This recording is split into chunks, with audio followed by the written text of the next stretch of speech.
Okay, hello viewers. So we are here in the middle of nowhere, Alberta, and we're here with Sandra Solomon. So Sandra, who are you, and what do you believe? Okay, my name is Sandra Solomon. I was born in a city called Ramallah in the West Bank. We moved after to Jordan when I was still baby, and we settled eventually in Saudi Arabia when I was 9 years old. So basically I lived most of my life in Saudi Arabia, and as a, of course, devout Muslim. And after that, many years, and my marriage as well was in Saudi Arabia until I managed to escape the Middle East and to come to Canada. Yeah. So I noticed that your tattoo has the Star of David on it. So I'm betting that you're not exactly the most devout Muslim anymore. Of course. I'm a proud infidel, Kathir now. I left Islam and I'm a follower of Jesus Christ. As a Christian, I follow the Bible from Genesis all the way to Revelation. And I left Islam gradually, slowly, since I was in teenage, in high school, when I start critical thinking and analyzing the Qur'an and how they treat women in Saudi Arabia and according to the teaching of Qur'an. Saudi Arabia is governed by 100% Sharia law constitution. So what does that mean? What's it like living as a woman in Saudi Arabia? It's a hell. You have no freedom of speech. Women is being treated as a second-class citizen. We've been forced to wear the hijab and the niqab. We've been forced to cover our faces. And truly forced. You had no opinion on that. Like if you wanted to go outside not wearing a hijab, what would happen? There is something called the Sharia law police or Sharia law patrol. They go around in the city and they will hit the woman with the stick.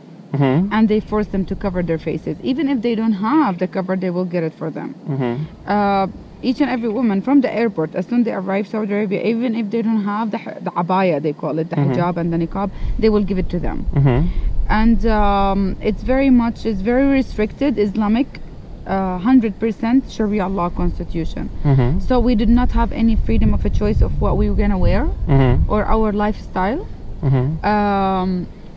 The school is very concentrated on the Islamic teaching. I used to memorize more than half of the Quran, like memorizing the Quran every day, learning the Hadith, you know, the life of Muhammad, the founder of Islam, and what he said and what he did, and the Islamic history, the conquest, and all that. Like, it's very, very concentrated. So basically, I study Sharia law. Yeah. So you're really, really familiar with Islam essentially at its peak. Yes. Right? So my understanding is that Saudi Arabia, apart from when Trump visits, is 100% Muslim. Yes. And when Trump visits with his wife, there's only 2 people in the country that aren't Muslim. That's Trump and his wife. Even if there's some Christians there, they're not allowed to practice their belief. They're not allowed to show their cross. They're not allowed to hold the Bible. If they find anyone who's having the Bible, they will torture them. And they will kick them out from Saudi Arabia. Wow. Yes, Christians are not allowed to practice their faith. Sometimes even if some workers, they're not even allowed to wear the crosses and all that. They're not allowed to show the faith. So there is some workers, but minority, very few people. But yes, it's majority, like a majority Muslim country. So Saudi Arabia is a really, really rich country. You mentioned that there's workers. So do just people come there to make a bunch of money? Yeah, like for example, some people from Philippines, you know, some other countries from, you know, different parts of the world, even from France and UK and Canada even and US, especially the people who work in the oil field, the engineers and like high-tech people. Yeah. But these people are, they live in Saudi Arabia. There's something called compound. Like, see this, the location we are here, like out of nowhere. It's exactly, they will put them out of nowhere. Nobody knows who these people. And they have their own compound, protected by security. No one is allowed. Only people who work in the oil field. and stuff like that. So basically there's no communication with these people. Yeah. Like people who came from UK, France, Canada, Saudi, UK, USA to work in the oil companies. They have no contact with other people in the country. They're isolated. Yeah. So what's it like for Jews in Saudi Arabia? Are there no Jews? How are Jews treated there? There is no Jews in Saudi Arabia. Zero. I lived in Saudi Arabia. We never met any Jews. There's no synagogues. The Jews are number one in the menu of hatred menu of Islam. We have to, as a Palestinian myself, we were raised that we have to hate the Jews. Jews are filthy. They are kafir. It's the Islamic term for infidel. And we have to kill them. We have to wipe them off. We have to wipe off Israel from the map, and we have to fight them until we take over the whole land. That's why you hear many Palestinians chanting all the time, from the river to the sea, Palestine will be free. Technically, they are calling for genociding the whole Jews until they take over the land. So the Jews are not welcome in Saudi Arabia. Yeah, I was at that rally for Palestine on Quds Day. Yeah. That was just a couple days ago. I interviewed a bunch of people there, and they said that they would prefer a non-violent solution. Do you think that might just be, do you think they might be lying, or do you think that might be just the Canadian way of thinking? Do you think these just might be Canadian Muslims who think that peace is the best thing? Do you think those views are shared by the people of Palestine, the Muslims of Palestine? Yes, I believe big time that this is something called taqiyya.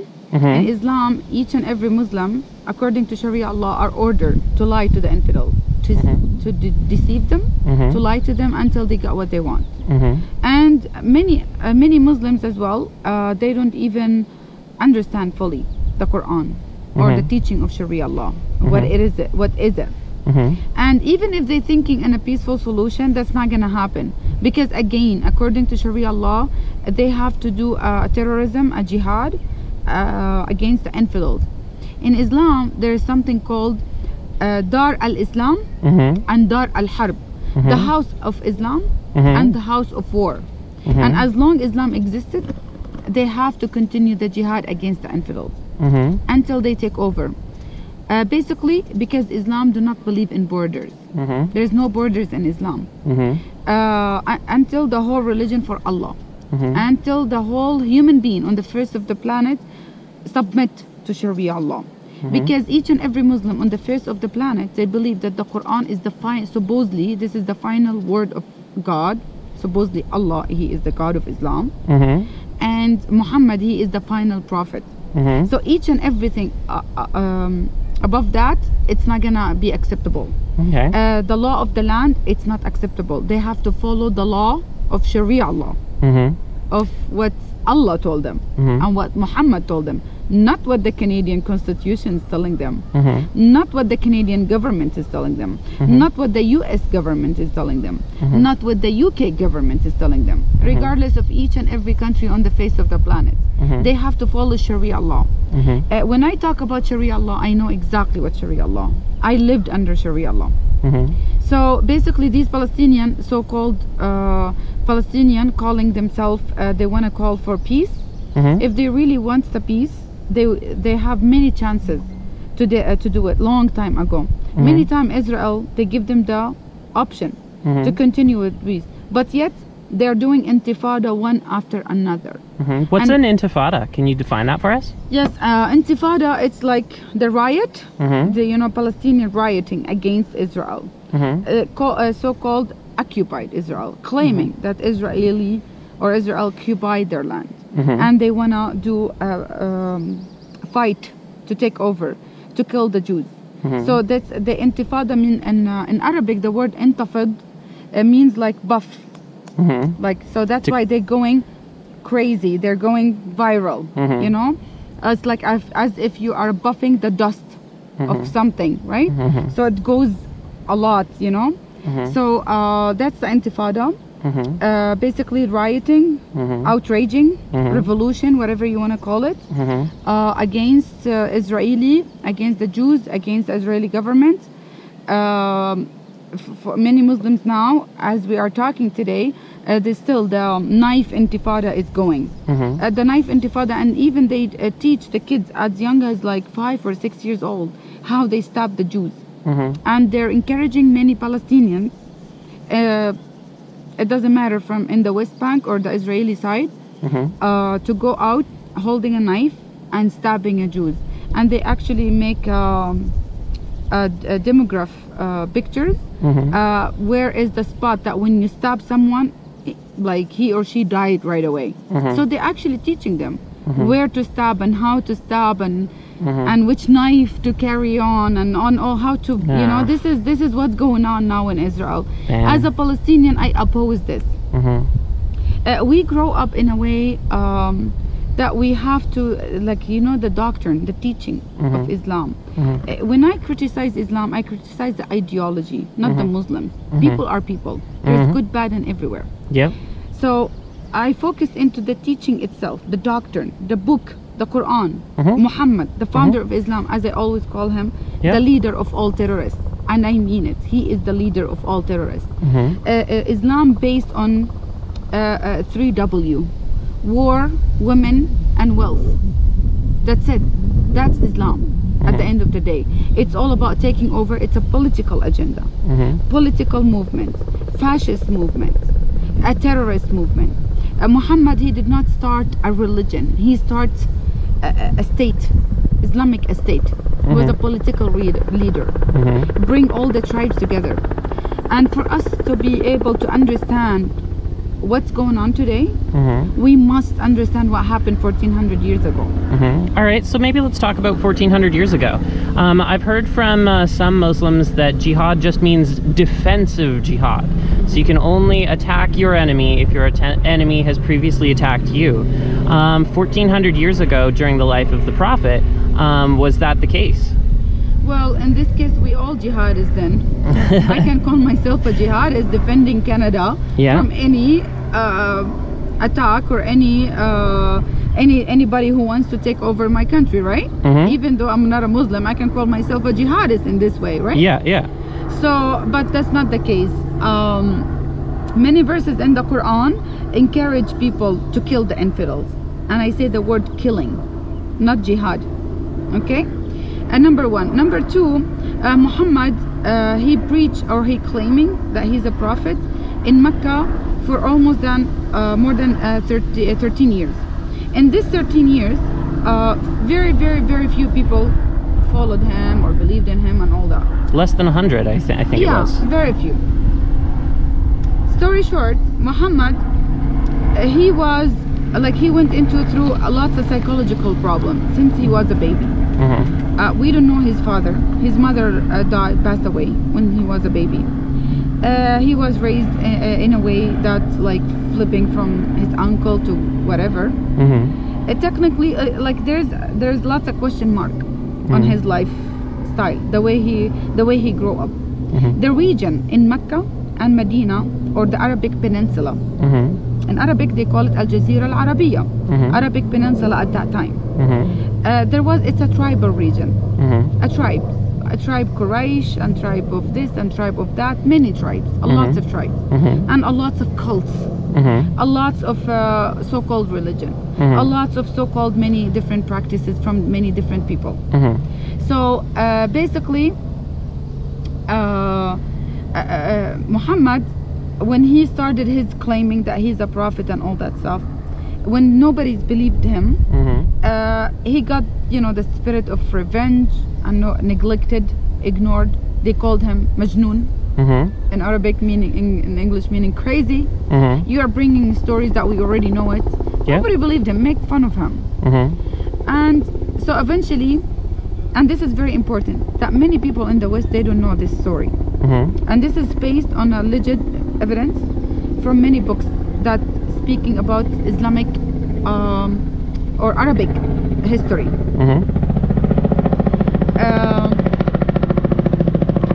Uh-oh, they found us. The fly fly, it's on your neck. Yeah. Gross. Okay. Yeah. All right. Well, to my viewers, there's a fly on my neck. Yeah. Yes. Sucking your blood. Anyway, so basically what happened is Muhammad, before he went to Medina and did hijrah. Hijrah means immigrating. So before he did hijrah to Medina, which is a city not too far from Mecca, he went and he got connected with a group called in Arabic al-Saaliheen. Saalih means technically they are bandit and thugs, criminal. They don't have, they're not normal. These who's been neglected and ignored and kicked out from their tribes for so many reasons. Either they ashamed their tribe, either they did a criminal act, they raped another woman from another tribe. But in Mecca it was a trade center. Like the tribe of Quraysh was trying to keep the peace. Yeah, so Mecca was a really rich city then. Exactly, rich city, multicultural. They got the Christian, the Jews, the pagans. You know, they do the Hajj, the pilgriming. You know, all these Kaaba. You see that wherever they go around the cube. Yeah, it was there before Islam. Okay, so briefly explain the Kaaba. The Kaaba is the cube. Now it's in Mecca. They call it al-Masjid al-Haram. When people do pilgriming and praying for it, and they pray around it, circle in circle, they go around and around, like they do either Umrah or Hajj. It's like a ritual, Islamic ritual. But this is pagan actually ritual. It was there before Islam. It has nothing to do. Because Muhammad, again, when he wanted to claim that he's a prophet, because the region was full of false prophets, and many people had their own, the region was full of poeters, say poems, very known about this. And Muhammad, so when he got connected with these people, al-Saalih, the bandits and the thugs, he went to them. He's like, if you help me with my da'wah or my claim, while you're living, they used to live in the mountains. They are being kicked out. At that time there was no jail. It's not like a country where they have a constitution, where they have one leader or a prime minister or king. Yeah, it's just a collection of city-states. A collection kind of a collection of a tribes. Each tribe have, but there is a common values. There is a common agreement between the tribes, even though there was problems between themselves, but yet they were trying to thriving to keep the peace because of the trade center, because of they don't want to lose the money, they don't want to lose the people like keep killing each other, and war happens between each and every tribe, which is normal. But what Muhammad did, he took these Saalih, this group, it was and these people used to live in the mountains, and he brought them to him, and he collect them. It's like when you hire a serial killer to do your job. Yeah. So these people, they don't fear death. They don't care. They're criminals. They used to attack caravans that coming from the north and the south to Al-Yaman, north to Al-Sham, which is Syria and Jordan, all the area. They call it Al-Sham in Arabic. So they used to attack these caravans, kill the men, behead them, take the women sex slave, take the kids, rape them, and teach them how to be like them, Saalih. So Muhammad took their law, or take their practice, and adopt it. That's the way to conquer and do your conquest with the sword. So how did that work out for him in the initial period in Mecca, when he had less than 100 followers? Yes, it did not work in Mecca, but in Mecca he started to call each and everyone infidel. He started it there. Okay, and he took these people and he did the hijrah to Medina. He did not start it in Mecca. So Medina is a different city. Medina is a different city, exactly. So he took these people and he went to Medina. When he went to Medina, he started play a political game. There was many tribes. There's lots of Jewish tribe there. Medina was known for the Jewish tribe. The tribe of Banu Qurayda, Banu al-Nadir, Banu Qaynuqa, the Jewish of Khaybar, city of Khaybar, many. And there was another tribes, big tribes, the tribe of Al-Aus and the tribes of al-Khazraj and many others. So he tried to take a political, full control of that city. So slowly he tried to, and he knows already there was a big problem between some tribes. Al-Aus, al-Khazraj, they're fighting together, blah blah blah. So he used these people to fight the other tribes. Slowly, fight after another, he gained political power. So he kind of played them against each other. Exactly. He played them against each other, and he played the political game, not the religious game. He played a political game, and he gave it that religious cover. He established that the sugar-coated religious ritual. Bringing the mosque, the prayer, the fasting, the Sharia, bringing slowly the religious ritual to the people to cover it that he is the prophet, and he's bringing them this law, and this law from Allah. Whose Allah is the God that everyone should follow him. So slowly people fall into this, and the more, who's these people? The bandits and the thugs, and slowly taking over, build a bigger army. He built the army. He took his time in Medina, away from Mecca, because he was not welcome in Mecca at all, by all means. So he took his time. So therefore, when I tell people, Muslims, they can't take their time. They take their time. So he took his time, like years and years and years, until he built the army, until he's ready. And he built the first army, and he starts calling each and everyone from Mecca. He called them, "Lakum dinakum waliya din." You have "Qul ya ayyuhal kafirun," say, "Oh, infidel." He already labeled them infidel. But when he went to the Medina, he took it to a different level. That's because they are infidel, we have to wage jihad against them. He already put the label. Exactly what the government are trying to do now for us, as the true patriots who's standing for the country, calling us racist, calling us white supremacists. Yes, I've been wondering, as a brown woman, what's it like to believe that the white race is superior? Exactly. Here you go. I'm Arab, Palestinian, brown, white supremacist, racist, and all that stuff. So it's the same game what Muhammad played. It's a psychological.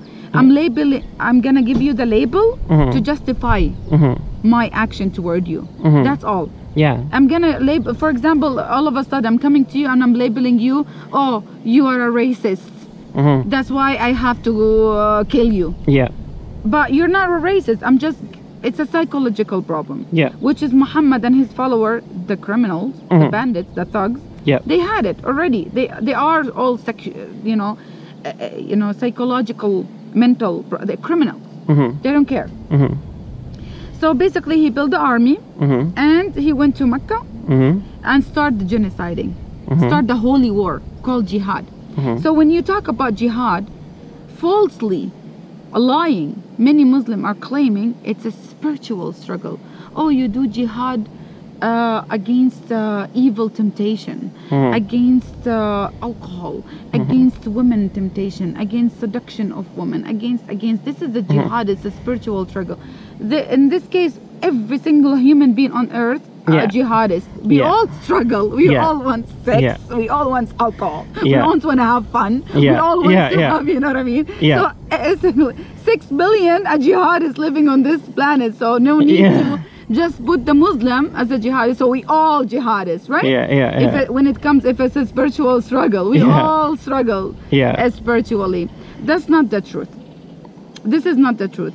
The truth is jihad, the word jahid or jihad, it's actually in the Arabic meaning from the Qur'an. It's war against the infidel. يا أيها النبي جاهد الكفار والمشركين وأغلظ عليهم. O Prophet, jahid, commit jihad against the infidels and the polytheists.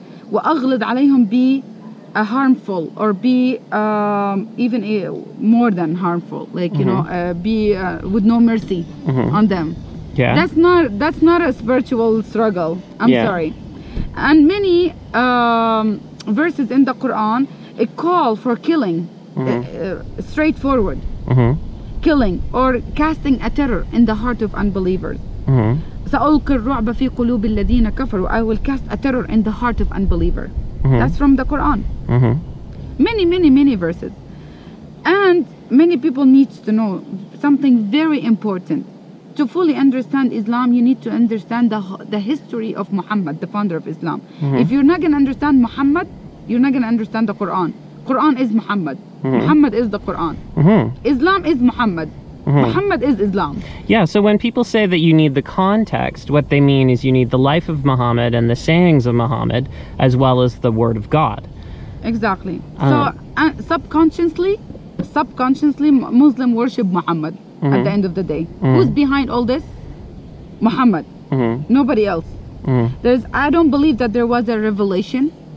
Forget the story of him being in Ghar Hira, or like a cave, and some angel all of a sudden appeared to him, and then all of a sudden he said to him, Iqra and ma ana biqari, or read. I don't read. Like, how stupid is the story? And then all of a sudden choke him and he couldn't breathe, and then all of a sudden he went to Khadija, his first wife. Zammiluni dathiruni, he's shaking. You know what I mean? How, like, you're telling me a fairy tale story, like, you're accepting me to believe all this, you know? And then when you look at the life of Muhammad, even though, like, many times I encourage people, even if you don't have time to read the Quran or the commentaries of the Quran, don't study Quran, study Muhammad. When you know Muhammad, the founder of Islam, as I always call him, and I will be always calling him the leader of all terrorists, then you will know how dangerous Islam. It's the ideology itself that came from a psychopath. Muhammad was not a normal person. He was a criminal. Building the army and went to Mecca. Okay, as I said to you, when he went to Medina and he built the army with no mercy. That's it. He went to Mecca, established the Islamic State, and he started genociding. Genocide people. Even they're holding, like, they're holding tight to the they call it in Arabic astar al-Kaaba, the cover of the Kaaba, where the curtain they cover the Kaaba with. This, it used to be at the moral code of Arab at that region. If someone holding to that Kaaba coverage, they will let him go free, because it's considered a holy spot or a holy place, even for the pagans. The people used to be worshipping pagans in that cube, the Kaaba.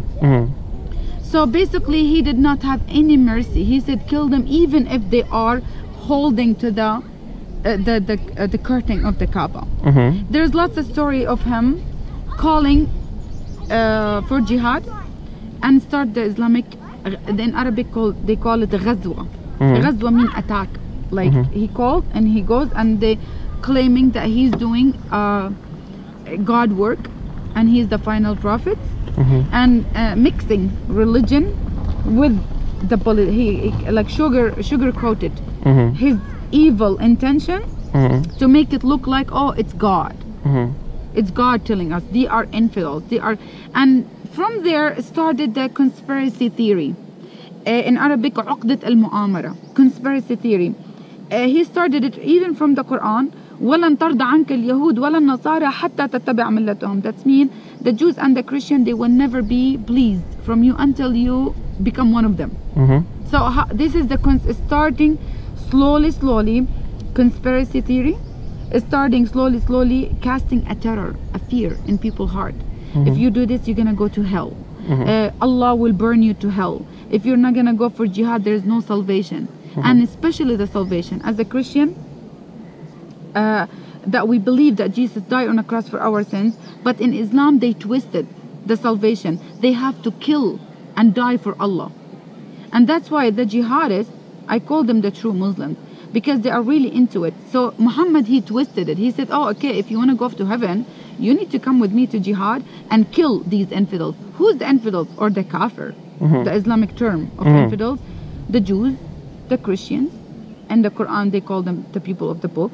And any other, like, it doesn't matter, who do not want to submit to Islam, who does not want to follow Islam or submit to Sharia law. These are Kafir, infidel. They should be killed, wiped out. They would have three options: either to convert, submit to Islam, or either pay jizya, or either be killed. no other option. Therefore, starting slowly the Islamic, he took over Mecca, and from there he established the Islamic State. So how big was Muhammad's Islamic State by the time he died? It was not extremely big, but slowly it was big enough that's it. He took Medina, he took Mecca, he took many other cities around it. And one thing that they established after his death, it's not like that's it, okay, he died, that's it, it's gone. There's something called in Arabic Hurub al-Ridda, mean the apostate war. Thousands of people left Islam after Muhammad died. But Abu Bakr al-Siddiq, the first caliphate, there's something in Islam, the caliphate, Islamic leader. So that therefore we understand it's a state. It's not just a religion like Moses brought the religion. Are we all following Moses now? No. Are we all following the law of Moses? No. Like he's gone. That's it. And we read the law, we understand what's the message behind it, and we move on. Like, you know, how many prophets in the Old Testament? A lot. Did they started a state? Never. They just delivered the message, people follow it, and when they pass away, no one take them. I never heard about someone that, oh, I'm the caliphate of Moses, you know, you know. But Islam, they have the caliphate of Islam, a caliphate of Muhammad, representative of Islamic state, the leader of the Islamic state. From there we understand it's a state. It's not, has nothing to do with religion.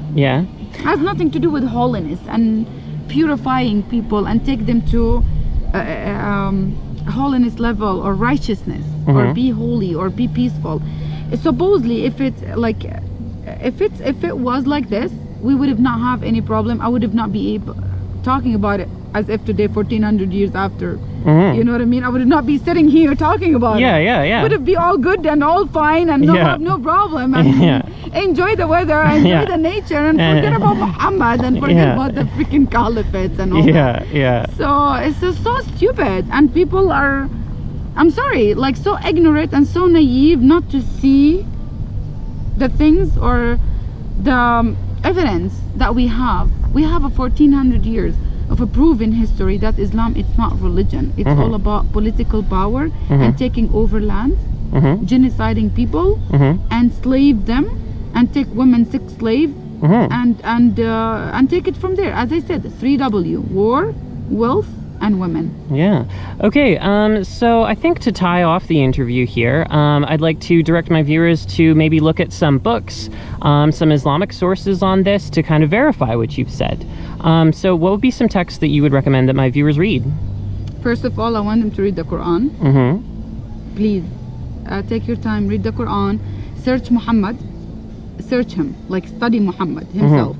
As someone who said, أمرت أن أقاتل الناس حتى يشهدوا أن لا إله إلا الله وأن محمد رسول الله. That means I've been ordered to fight people until they believe that there's no Allah but God and I am his messenger. Is this normal? As someone who had sex at 53 years old with 9 years old baby, and when she was 6 years old he did dying with her. Study Muhammad. I'm encouraging people to study Muhammad from his hadith, from his Sira, and see him the way he is. They can also read Sahih Bhukari, Sahih Muslim, Ibn Taymiyyah, Ibn Kathir, al-Jalalayn, Riyadh, as-Saaliheen. Oh my God, there's so many books. So search it. So it sounds like you're naming Islamic sources rather than people here in the West. No. I want them to really actually look at the Islamic sources. Okay, I've also heard that the Quran, when translated into English, is completely inaccurate. How much do you believe that? I believe in it up to 70 to 80%. There's some truth in it. Okay, yes and no, because I read the Quran, not all of it in English. I still prefer the Arabic because I understand the Arabic better. You know, but even though the English one is still brings the many things that has to be questioned in the Quran. You know, calling the unbelievers are infidels, calling the Jews and pigs and monkey, calling the infidels are filthy, and all that stuff. They will find it in the English. the translation is being sugar coated, it's been diluted a little bit. So it's been made more timid and kind, not more violent. Exactly. Many verses and many things they attempt to, I would say, change it to the way it fits. That's part of the taqiyya. That's part of the deceiving. They have to. They're not gonna bring you a Quran, say we're gonna kill you, we're gonna do a terror, we're gonna genocide you, we're gonna take over your land and all that. Of course you're gonna freak out. You're not gonna bring them, open the door, and what's the Muslims are doing in the West, you know, building mosque and building Islamic organization, Islamic schools and all that stuff. They're gonna have the problem to do that. They have to lie. They have to use taqiyya. They've been ordered. It's a must. It's not an option. In Islam, you have to lie. That's what Muhammad used. He used the taqiyya. Trying to, you know, in the Makkiyan, this is another thing I want everyone, encourage everyone to study. That Muslims, technically, they have two Qur'ans. The Makkiyan Qur'an and the Medina Qur'an. The Makkiyan Qur'an, when was Muhammad, when he was at Mecca, as I said to you, when he was claiming he's a prophet, oh, no compassion in their religion, everyone is free, peacefully trying to, you know, convince people that he's a prophet. Forget about those verses. If you find any Makkiyan verses or Makkiyan chapter, rip it off. It's been abrogated. So explain the concept of abrogation really quickly here before we tie this off. Yes, it's been sitting in the Quran. وَمَا نَنْسَخُ مِنْ آيَةٍ أَوْ نُنْسِهَا نَأْتِي بِمِثْلِهَا أَوْ أَفْضَلَ مِنْهَا. That means, supposedly Allah, he changed his mind when he was in the Medina and started calling the Muslims which is the bandits and the thugs, to do the jihad, to commit jihad and start their Islamic conquest. And it's been abrogated. The call for jihad and the war started in Medina. And this one is the final. And each and every verse before that, abrogated, cancelled, erased. It's not gonna be able to be used in our time.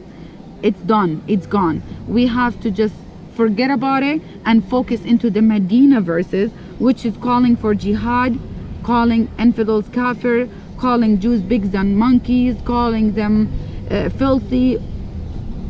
The list can go on. All right. Hateful. You know, that's one of the things that it makes me actually, you know, finally just leave Islam. All. You know, I cannot slaughter anyone and say Allahu Akbar. I cannot take someone's life and believing that God who created this person regardless, and he's gonna be happy and pleased, and he actually gonna give me a heaven where there is a virgins in it, and where there's a young boy serving me and food and sitting, like, seriously. So this is like stupid stories coming from someone who's living in a desert. And yeah, I thought it was 72 raisins. Yeah, the number of them, it's not actually in the Quran, but the virgins actually in the Quran.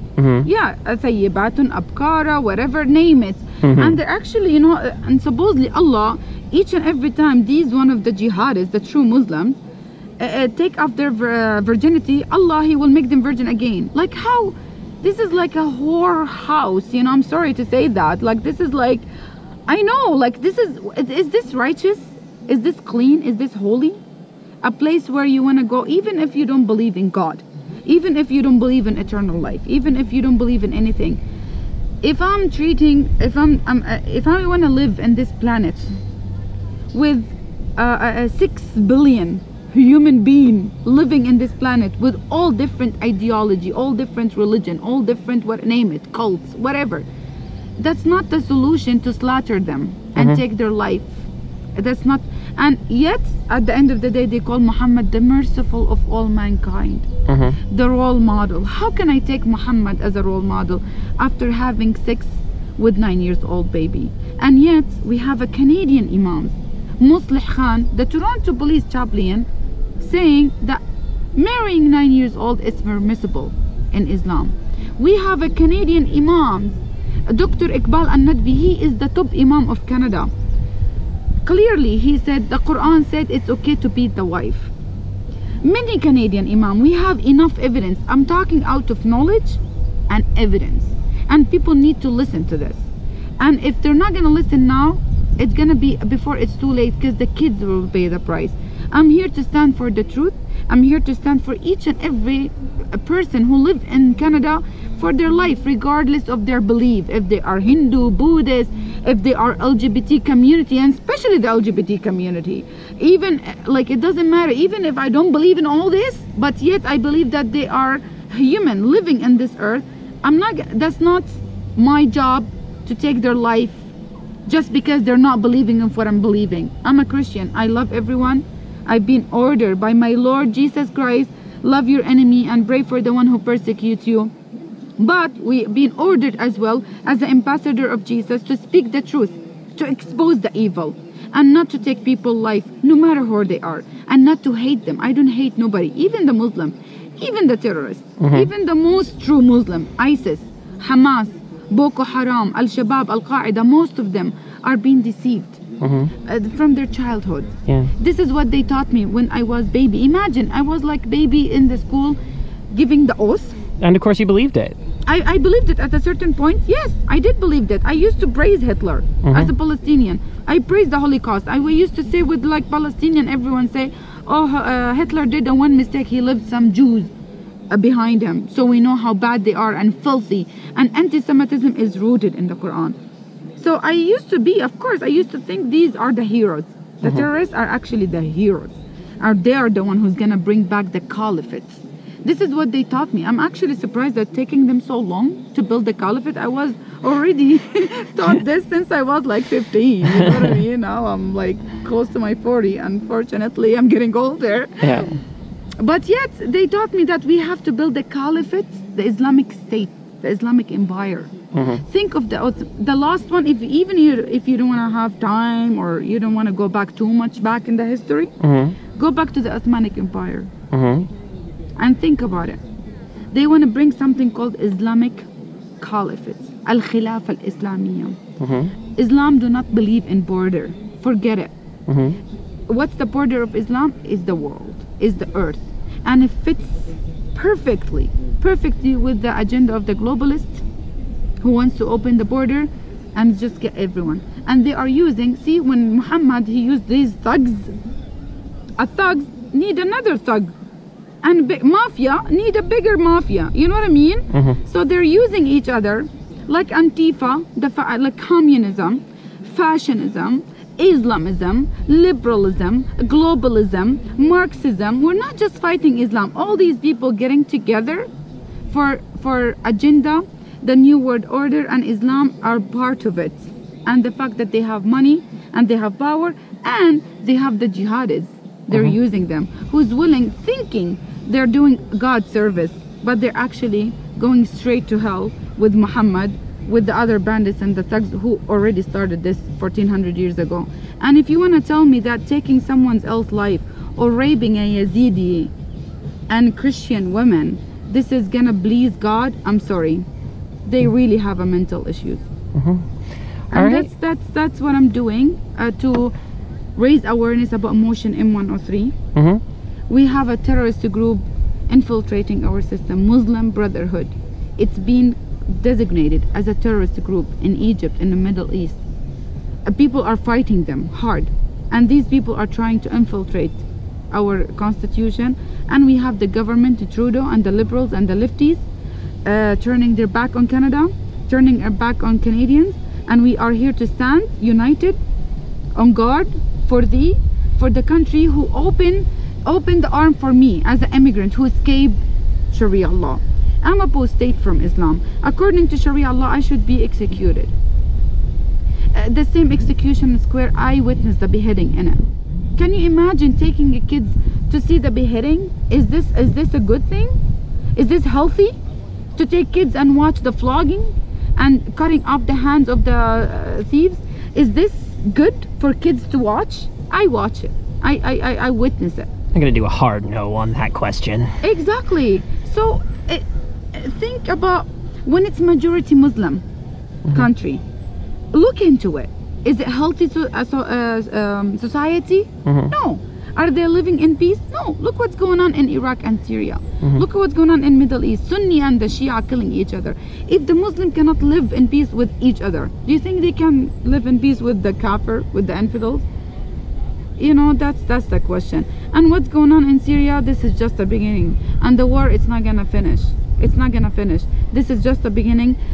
These terrorist group, they call them terrorists, but I still call them the true Muslims. They are serious. They want to bring back the caliphate, the dream, because they believe without the caliphate and one caliph, one leader, at the time of Muhammad, he was one leader. At the time of Abu Bakr and Umar and Ali and Uthman and name on, like a caliphate one after another. The history don't lie. They believe without the caliphate, they're not going to bring back the flag of Islam. They call it the raya of Islam on top of each and every country in the world, and take over and destroy Israel and kill the crusaders. They still calling us ancient name, crusaders anyway. And each and every one, it doesn't matter, because at the end of the day, I want to finish it with repeating, because I know I am repeating myself sometimes. I want people to really fully understand Islam do not believe in border. Forget it. They don't believe in border. Even the conflict between the Israelis and the Palestinians and all that, forget it. It's a propaganda. Until they kill Muhammad, he said the end of the time will never come until the Muslim kill the Jews, until the rock will cry out, there is a Jewish behind me, come kill him. That's one thing. What's going on in Syria and the Middle East, I encourage everyone, please go and study the battle of Dabiq, the battle of Al-Mahdi, the battle of Al-Dajjal. This is a self-fulfillment, a prophecy, so-called, from these terrorists to fulfill the prophecy of Muhammad, what he said about end of the time. So study these kind of things, and you will find out the truth for yourself. And I encourage everyone, please, I'm not asking anybody to fully believe me. Don't believe me. Really. If you don't believe me, read the Qur'an, read the Hadith, dig it yourself, do your homework. Look what the Canadian Imam are teaching here in Canada, and the government quiet about it. Look how many Imam preaching hate and terrorism and jihad and violence against women, and yet the government are quiet about it. Do your homework. I love each and every one, and I love Muslims, and I want them to leave this cult, because Islam, it's a cult. Before they go for jihad, how many jihadists, how many young kids, they left Canada and they went to Syria for jihad? How many terror attacks we need until we realize that Islam is all about terrorism and jihad? Not too long ago in Scarborough, a Muslim woman holding a knife and attacking people in Canadian Tire, praising Allah and praising ISIS. How many souls and how many women they're gonna be raped, and how many kids they're gonna be brainwashed, and how many people they're gonna be trying to be quelled. They want to quell them. That's why we need to fight motion M103, the fascist motion, by all means. And this is our right to protect our home Canada, to protect each and every Canadian with no difference, include the native, include each and everyone. We are here to live in a secular law, separation from a church and a state, separation from a mosque and a state, democratic law. We keep the freedom of speech, we keep our charter of right and freedom, and we keep our constitution, and it is a constitutional right to protect your constitution. And that's my encouragement to each and every Canadian. If you are really for Canada, if you are really for your kids' future, please stand up together and protect your country from any fringe ideology. Came from a 7th century, has no place, and Canada will not bow for Sharia law. And for more information, you can visit my website, www.voiceofsandrasolomon.com, and follow me on my YouTube channel, Voice of Sandra Solomon. Make sure, please, subscribe and share. All right. Yeah. Thanks so much. Any other groups you'd like to plug? Many groups, yeah. I can't think of, like, there's a lot, you know. There's the WCAI, World Coalition Against Islam, Compact Coalition, the 3%, the Soldier for Odin. So many patriots are joining together, united, on guard for thee, to protect this country and the future of our kids. All right, great. Thank you for your time. No problem. Thank you. God bless you. Yeah. God bless you.